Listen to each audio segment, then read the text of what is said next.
हुड्डा जी ने कहा ये कुरुक्षेत्र है, धर्म क्षेत्र है। यहां से दुनिया में सब धर्मों के बीच हमारे धर्म का संदेश यहीं से उभरा, यहीं से उठा। यहीं पे 5 पांडवों ने कौरवों की सैकड़ों की सेना को शिकस्त दिया।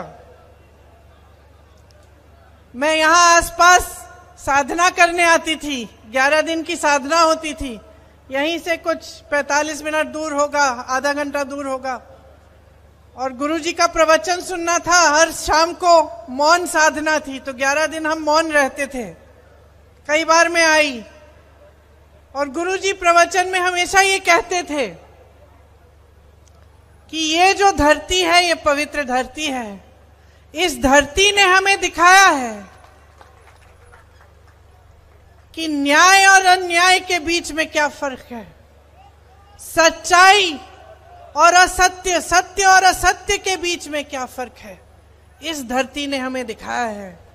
वो कहते थे कि अगर सच्चाई के लिए लड़ रहे हो, बेशक अकेले लड़ो, बेशक तुम्हारे सामने सैकड़ों की सेना हो, हजारों की सेना हो, खड़े रहो, मजबूत रहो, दृढ़ रहो, निडर रहो, तो जीत हासिल ही होगी। आज हरियाणा की जनता की क्या लड़ाई है? यही लड़ाई है। सदियों बाद आज हम वहीं पे हैं जहां उस समय थे। आज आप सत्य और असत्य की लड़ाई लड़ रहे हो, न्याय और अन्याय की लड़ाई लड़ रहे हो, और आप न्याय की तरफ खड़े हो, सच्चाई की तरफ खड़े हो।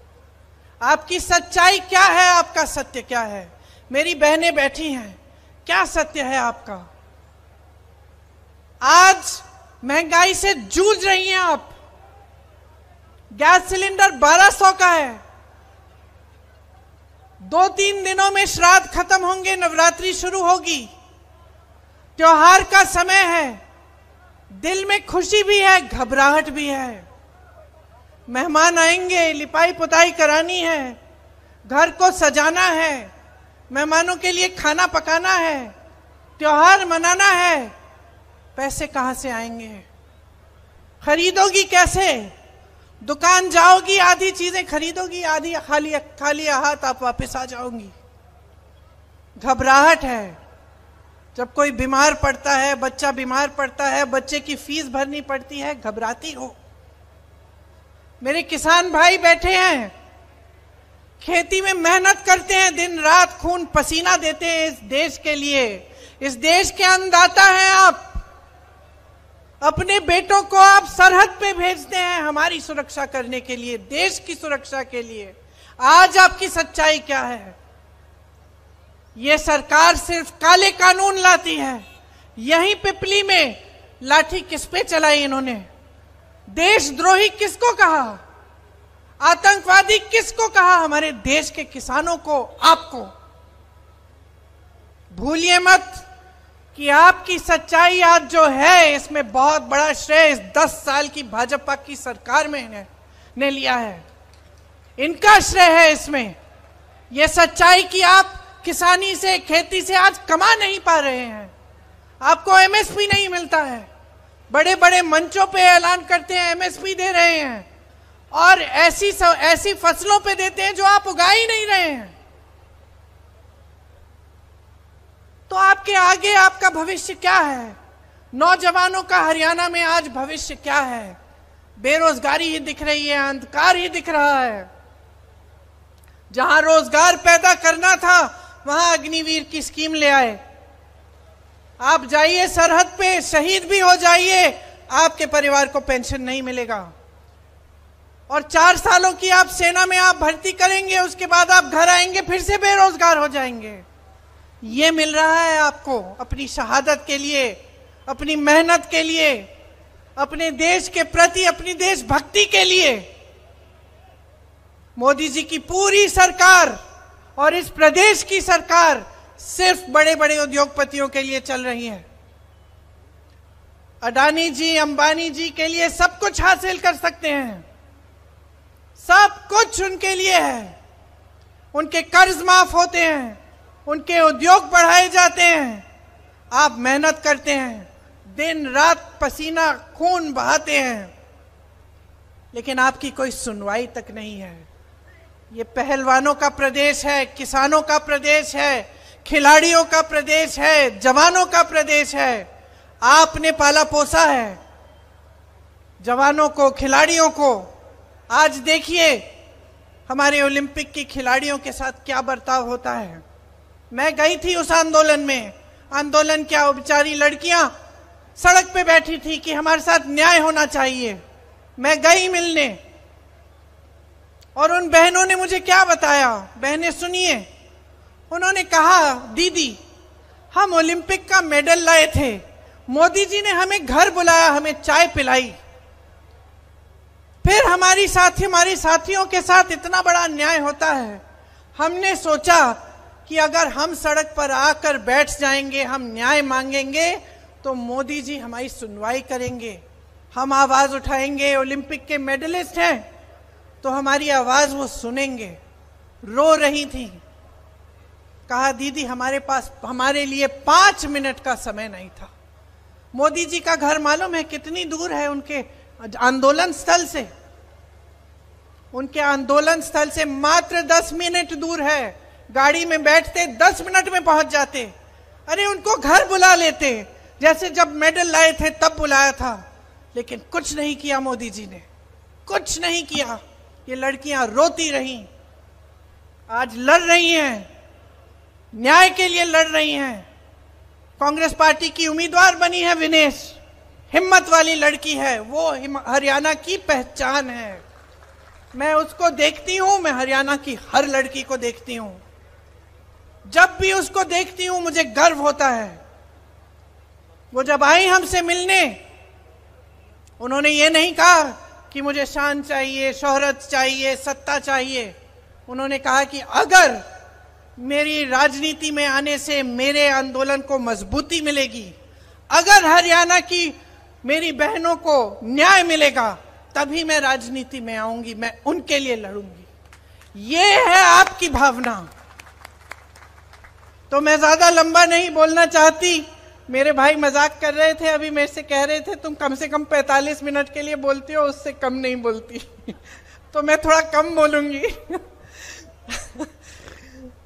ज्यादा लंबा नहीं बोलना चाहती, बस ये कहना चाहती हूं कि देखिए, आप में सब कुछ है, हिम्मत है, शक्ति है, वीरता है, देश को दिखाया है, और सदियों से आपने देश को दिया है, अपना पसीना, अपना खून, अन्न, सब कुछ दिया है। आज अपने लिए हक मांगो, अपना अधिकार मांगो। यह आपका अधिकार है, आपका हक है कि आपके लिए जो सरकार बने वो आपके लिए नीतियां बनाए, कि जो नेता आपके सामने आए सर झुका के आए, घमंड करके ना आए, 56 इंच की छाती वाली बातें ना करे, ये बात करे कि तुम ही मेरे भगवान हो, कि ये पब्लिक है जिसने मुझे बनाया है, और क्योंकि इस पब्लिक ने बनाया है इसलिए मेरा दायित्व है, मेरी जिम्मेदारी है कि मैं इस पब्लिक, यहाँ के किसानों को, यहाँ के मजदूरों को, यहाँ की महिलाओं को, यहाँ के नौजवानों को आगे बढ़ाऊं, उनका विकास कराऊं। और आप में बहुत विवेक भी है, आप पहचान जाते हैं हर चीज। आप आज पहचान रहे होंगे कि भाजपा के नेताओं ने क्या क्या कहा और क्या करके दिखाया।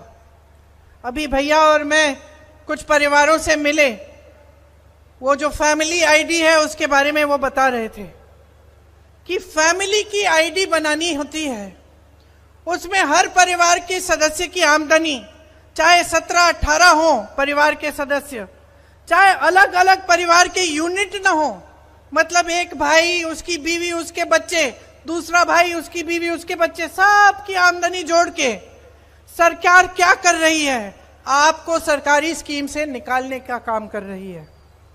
मतलब वो बता रहे थे कि दीदी हमारी सदस्य 4 सदस्य हैं, हमारा ये नया पहचान पत्र इन्होंने बना दिया, अब कहते हैं कि तुम्हारा बच्चा सरकारी स्कूल में नहीं जा सकता क्योंकि तुम्हारी आमदनी बहुत बढ़ गई है।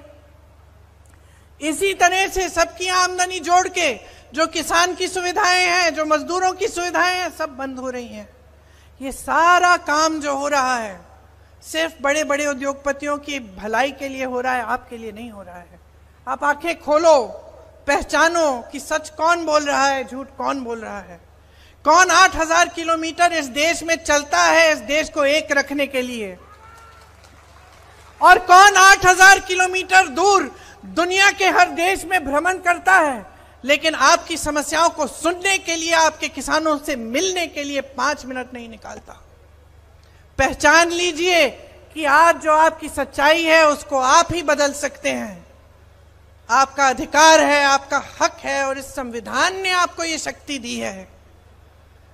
ये जो गीता में बातें लिखी हैं सत्य और असत्य के बारे में, सत्यमेव जयते हमारे संविधान में भी लिखी हैं। समानता की बात, अधिकार की बात, हक की बात, न्याय की बात हमारे संविधान में लिखी है। आपको अधिकार दिया है, आपको वोट दिया है। आप सोच समझकर पूरे विवेक से इस वोट का इस्तेमाल करिए, एकजुट होकर करिए, किसी के बहकावे में मत आइए। ये वोट आपके लिए होना चाहिए, आपके बच्चों के भविष्य के लिए। माताएं बैठी हैं यहाँ, बहनें बैठी हैं, आपके बच्चों के भविष्य को मजबूत बनाने के लिए, आपकी खेती को मजबूत बनाने के लिए। ये जो नौजवान आप सरहद के पे भेजते हैं, इनके पेंशन के लिए होना चाहिए। आप अपने वोट को ऐसा इस्तेमाल करिए कि पूरे देश भर में गूंज उठे कि हरियाणा की जनता ऊब चुकी है, अब एक लहर आ रही है। कांग्रेस की लहर तो है, लेकिन आपके सम्मान की लहर भी है। आपका जो निरादर किया है इस भाजपा की 10 सालों की सरकार ने, आप उनसे न्याय लीजिए। आप कांग्रेस की सरकार बनाइए ताकि आपका भविष्य बदले। आपको यही चीजें कहनी थी। अब मैं अपना भाषण समाप्त करती हूं। बड़े भाई अपना भाषण देंगे, आप सब ध्यान से सुने, इसके लिए मैं आपकी बहुत बहुत शुक्रगुजार हूं। और नवरात्रि के लिए, दशहरे के लिए आपको बहुत बहुत शुभकामनाएं हम सब की तरफ से। धन्यवाद।